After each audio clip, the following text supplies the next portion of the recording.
Olá, pessoal! Bem-vindos ao curso Ciências da Natureza da plataforma Mais IFMG. Eu sou Marcelo Filardi, um dos professores desse curso. Nessa parte da aula, veremos a bioquímica celular. Ah, pessoal, está na frente, eu queria assistir, eu quero ler o que está escrito ali. Repete agora o que você falou. A bioquímica celular, ela engloba as substâncias inorgânicas e as orgânicas. Nessa parte da aula, veremos as orgânicas, que incluem os carboidratos, lipídios, proteínas e tem as vitaminas também, e os ácidos nucleicos também. Mas nessa aula abordaremos esses três temas, tá bom? Então vamos lá. Ah, pessoal, eu tô querendo ler tudo, eu quero assistir o curso completo. Pessoal, aqui eu estou mostrando a proporcionalidade entre os componentes orgânicos e inorgânicos. Olha o que mais tem. O que mais tem nas células é água. De tão importante que ela exerce as funções biológicas, né? O que mais tem nos tecidos e células dos animais, vegetais, seres vivos é água. Numa segunda proporção aqui de 15% vem as proteínas, os lipídios. Aí, ó, que a gente vai estudar hoje dos orgânicos. Proteínas, lipídios. Olha os carboidratos aqui de verdinho, 1%. Aí você fala assim, mas 1%, então carboidrato é pouco importante. Ah lá, a vitamina também é pouco importante. Não, a quantidade aqui não é grau de importância. É funcionalidade metabólica. Então, por exemplo, vitamina. Vitamina, doses mínimas já são funcionais biologicamente, tá bom? Então aqui é só uma questão de distribuição desses componentes bioquímicos de modo geral nos seres vivos, tá bom? Então vamos ver, vamos ver. Oh, mas sua cabeça está na frente, eu quero ver tudo, eu quero ver tudo. Ô, pessoal impaciente. Olha só, dentro das orgânicas, vamos abordar os carboidratos. Aí você fala assim, carboidrato engorda, carboidrato é ruim, carboidrato não é só energético, não é? Vamos ver. Nas frutas, vocês estão vendo aí as frutas? As frutas têm um carboidrato, que o nome já fala, né? Frutas, frutose. A frutose, ela é energética sim. A gente obtém nas diferentes frutas, por exemplo. Só que nas frutas também tem a glicose. Glicose é um outro carboidrato que também é energético. A glicose e a frutose são carboidratos simples que a gente chama, eles são unitários, então a gente classifica como monossacarídeos. Repetindo, carboidratos têm uma classificação, que são os monossacarídeos. Exemplo, glicose e frutose. Só que nas frutas, essa glicose e a frutose elas se unem e formam uma dupla disacarídeo. Os carboidratos classificam-se então em monossacarídeo, disacarídeo. Monossacarídeo, glicose, frutose.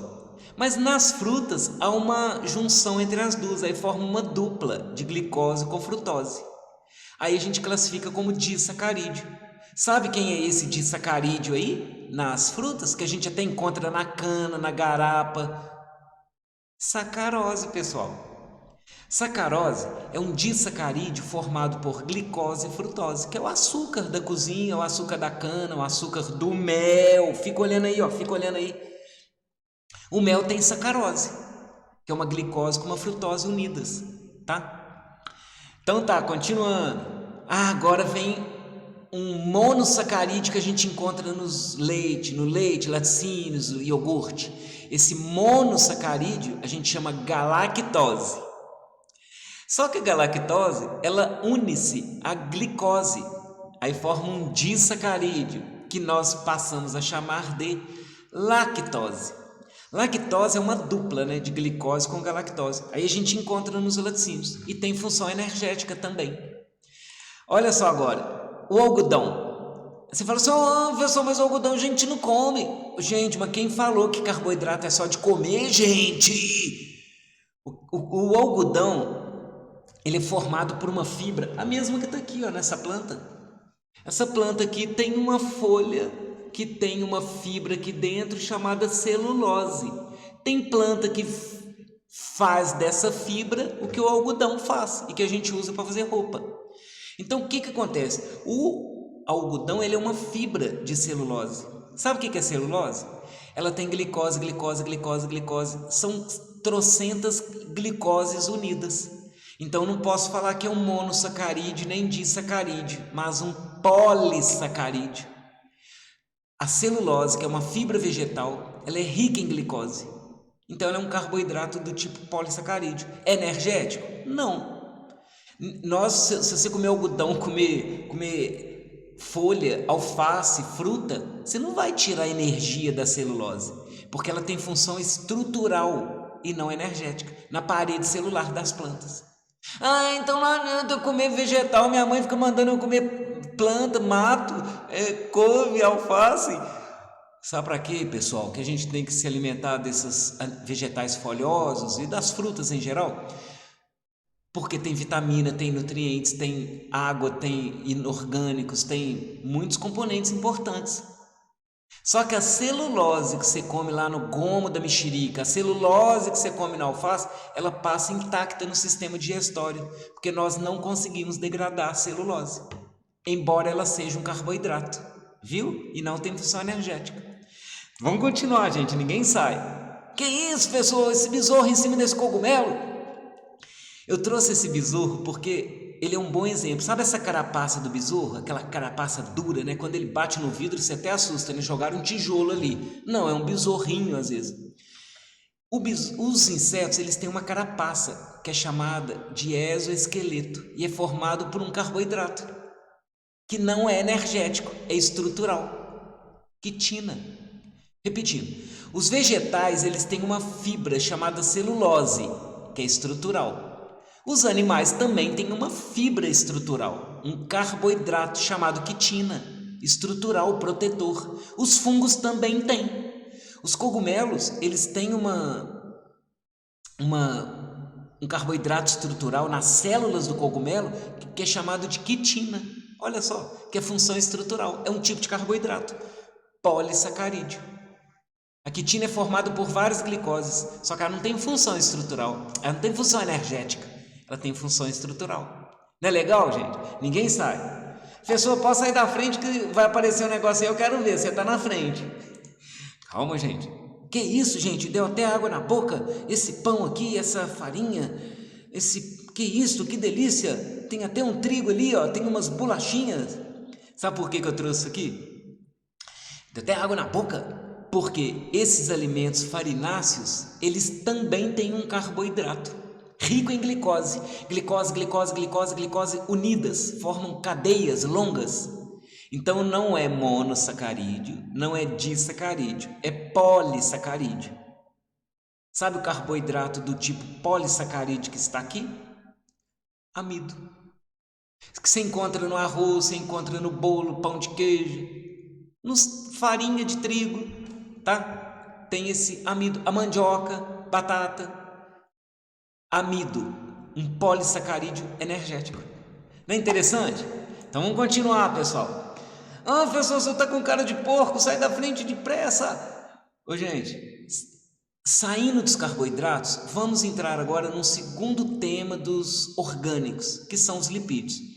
Eu trouxe esse porco aqui exatamente para você lembrar, um tipo de lipídio que todos nós consumimos são as gorduras animais, que nós até temos também, né, gente? Eu não, né, gente? Porque eu sou uma pessoa fininha, né? Aí, o que que acontece? Os animais acumulam um tipo de lipídio no tecido adiposo, que são as gorduras. Função energética, tá? Mas não tem só função energética, tem função também de termorregulação. Olha esse animal aí, essa foca, né? Urso polar, eles vivem em ambientes frios. Então essa camada de gordura no tecido adiposo desses animais funciona como termoisolamento. Mas esses animais aí, até o próprio urso, né? Esses animais que submersam, que vivem também em ambiente submerso, a gordura, vocês acreditam que elas ajudam na flutuabilidade? Porque a gordura, ela diminui a densidade corporal. O animal boia. Olha que interessante. Então, só aqui falei 3 funções dos lipídios. Ó. Exemplo de lipídios, as gorduras corporais, que ajudam na reserva energética, termoisolamento e flutuabilidade. Não é legal? Pessoal, que isso, esses patinhos? Eles não estão gordos. Por que você está mostrando? Eu estou mostrando, pessoal, porque outro tipo de lipídio que existe, além das gorduras, são os óleos e ceras, né? Ceras do ouvido, cera que as aves untam suas penas para se impermeabilizar.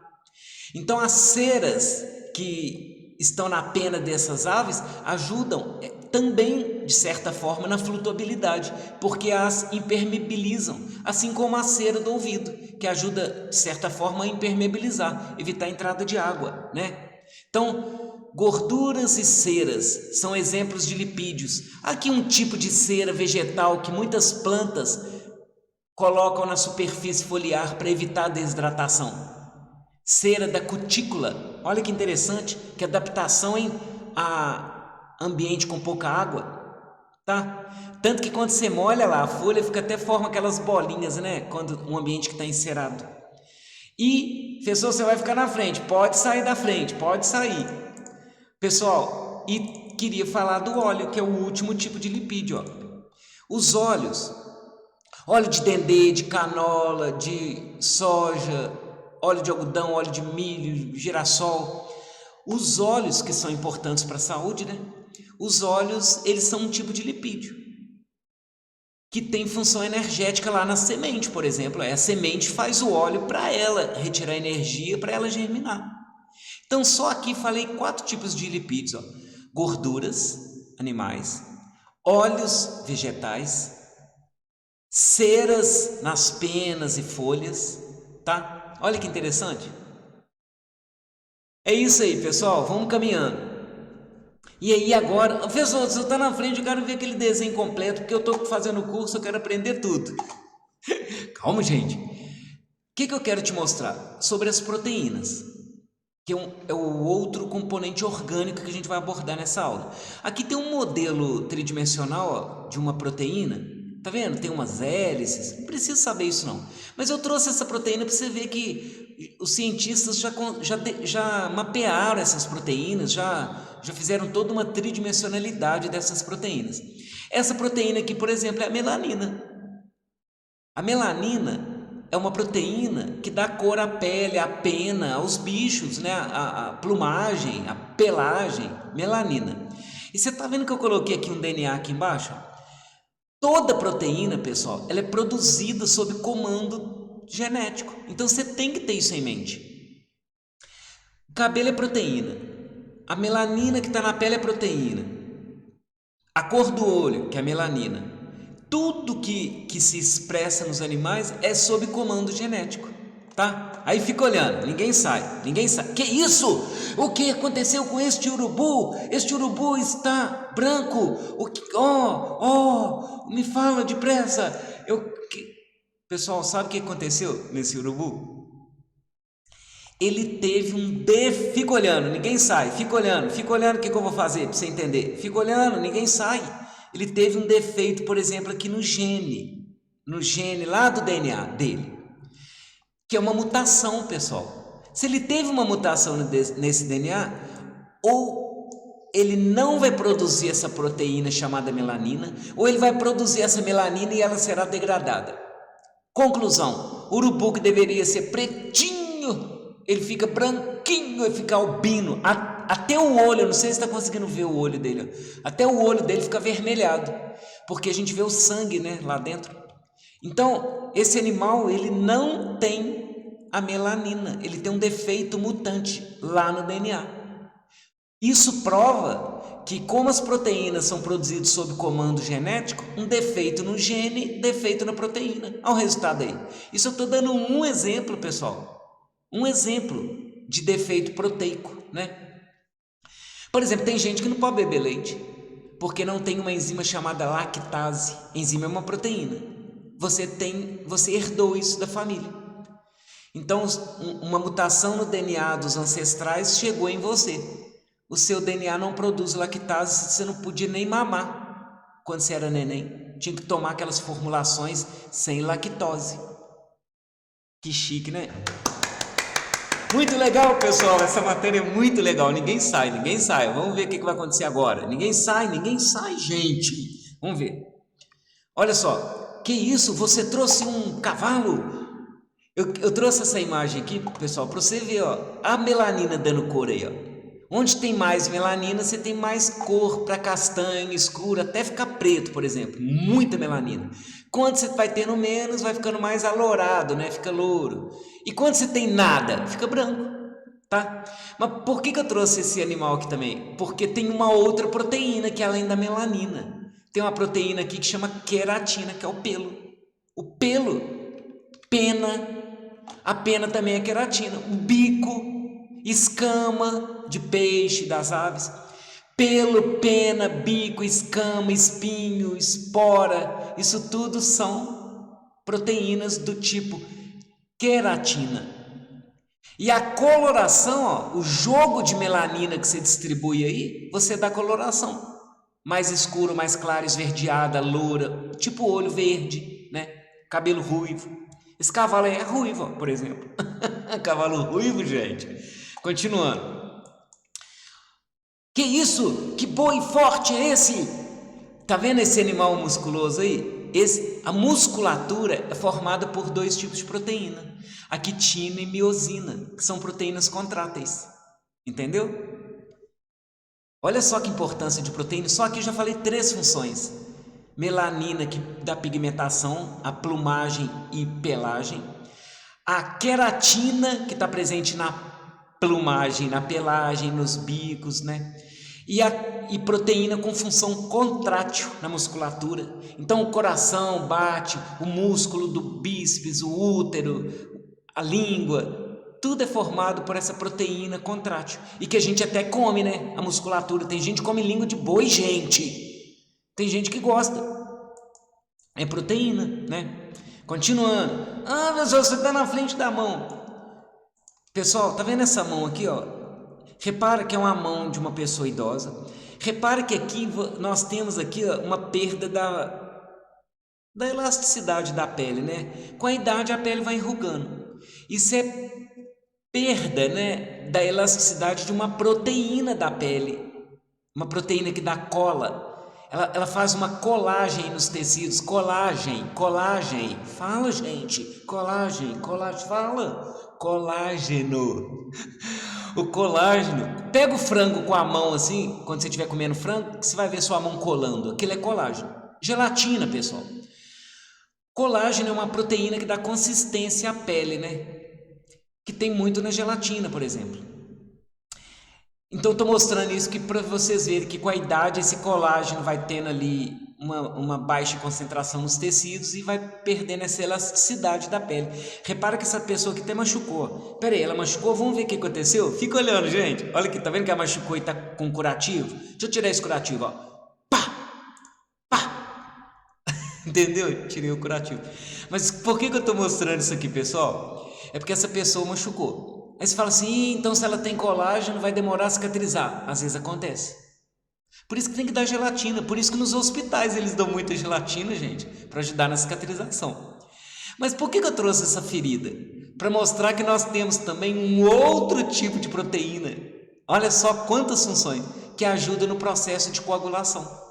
Repetindo, quando você morde a língua, quando você machuca a gengiva, quando você tem afta, quando você tem espinha, quando você corta, plaquetas acumulam-se no local e vão disparar um processo de coagulação. Só que para formar a casca do machucado, a malha coagulante precisa de uma proteína chamada fibrina. Fibrina é uma proteína com importância de coagulação. Olha só, pessoas que têm hemofilia, elas têm um defeito genético. E aí o gene não produz um tipo de fator de coagulação que deveria formar essa fibrina. Então a pessoa tem uma interrupção na cascata de coagulação e não forma a casca do machucado, sabe? Porque o coágulo forma através de uma cascata e fatores plaquetários chegam nessa fibrina que é a casca do machucado. Um defeito genético, defeito nos fatores de coagulação, hemorragias, sangramentos. A pessoa, para fazer cirurgia, para arrancar um dente, para viajar, às vezes tem que tomar os fatores plaquetários, tá? Preventivo. Então vamos ver, continuando. Que isso, essa pessoa tomando injeção, eu não gosto de ver. Gente, sabe o que tem nessa... Essa pessoa está sendo vacinada. Sabe o que ela está recebendo ali? Partículas virais do coronavírus. Aí quando você coloca essas partículas antigênicas estranhas ao corpo, nosso organismo vai produzir uma proteína de defesa imune. Mais uma função de proteína: anticorpos. Repetindo, quando você recebe um antígeno, um corpo estranho, quando você é contaminado, quando você inala uma impureza, o nosso corpo produz anticorpos, que são proteínas de defesa imune. Olha quanta importância, já falei na tela, gente. Pessoal, o senhor vai ficar na frente, eu quero ver depressa, que eu estou gostando, tá tudo interessante, eu quero ver o que vai aparecer, eu não quero ver sua cara. Calma, gente. Que isto? Isso aqui são hemácias. Eu fico rindo que você fica falando, gente, para. Isso aqui são hemácias circulando lá no sangue. Sabe o que tem dentro dessa hemácia? Hemoglobina. Sabe o que é hemoglobina? É uma proteína. Olha só, mais uma função. Hemoglobina é uma proteína que fica dentro da hemácia para transportar oxigênio. E essa proteína, olha a função dela, ela leva oxigênio para todos os tecidos. Então, pessoa que tem dieta pobre em proteína, ou tem falta de ferro na dieta, porque o ferro compõe a hemoglobina. Você vai ficar com pouca hemoglobina, pouca hemácia, você vai ter um quadro anêmico. Falta de ar, cansaço, desmaia. Olha só, mais uma função de proteína. Como é que a proteína tem função plástica, né? Multifuncional. Tá bom? Agora, eu estava falando do coronavírus. Pessoal, sai da frente que eu quero ver tudo de coronavírus. Olha só. Eu trouxe aqui o coronavírus. Lá dentro tem o material genético dele. Como eu te contei, o material genético ele é responsável por fazer proteína. E aqui tem um modelo tridimensional de uma proteína que compõe essa cápsula do coronavírus. Cientistas já fizeram esse mapeamento genético do coronavírus, já entenderam essa proteína e fizeram as vacinas. Olha que alegria. Só que qual que é o problema aí que o povo fala no mundo todo, no Brasil, sobre as vacinas? É a preocupação com a perda da eficiência da vacina. Porque, gente, as variantes virais. Fica olhando. Lá vem eu, fico olhando, ninguém sai, gente. Vamos supor que o coronavírus sofreu uma mutação nessa região do material genético dele, ó. Se ele sofreu mutação, deixa eu fazer uma alteração na proteína aqui, por exemplo, ela ficou alterada aqui, ó, tá até colorindo ela ali, ó. Então essa proteína aqui já é diferente. O que vai acontecer com o coronavírus? Ele vai ficar um coronavírus alterado, ó. Tô tentando alterar ali para você enxergar. Aí sabe aquele anticorpo que reconhecia aquele primeiro coronavírus? Aquele anticorpo não reconhecerá este aí, mutante. Aí fica olhando, ó. Olha lá, você tem os coronavírus que a vacina foi produzida e que os anticorpos reconhecem. Então, se você for afetado por esse coronavírus, você não vai ficar doente, porque os anticorpos são específicos, imunes, né? Só que o que a mutação fez? Fica olhando lá, ó, ninguém sai. Olha lá, que isso, um coronavírus verde, olha, um outro azul. Isso aqui é uma forma didática de te mostrar que os vírus sofrem sim mutações, vírus de planta, vírus de gripe, vírus de hepatite. Os vírus sofrem mutações. E o sistema imune pode não reconhecer. Aí o que acontece? Fala assim, então essas variantes não vão ter cura? Não, mas você pode fazer coquetéis de vacina, assim como tem da gripe. A vacina da gripe, ela dura, né, anualmente a gente está tomando, ela é um coquetel antiviral. E ali tem os vírus mais comuns. Olha que interessante. Não, gente, biologia é muito interessante, né? Ninguém sai. Sabe por que ninguém sai? Sabe o que nós vamos ver agora? Nada, porque acabou, pessoal, acabou. Que pena. Nós vimos dentro das substâncias orgânicas, então, carboidratos, lipídios e as proteínas. Nem sempre são energéticos, podem ter funções estruturais, eles são multifuncionais. É isso aí, pessoal. Aproveita para rever essa aula e aprender esse conteúdo tão importante, tá bom? Muito obrigado e até a próxima.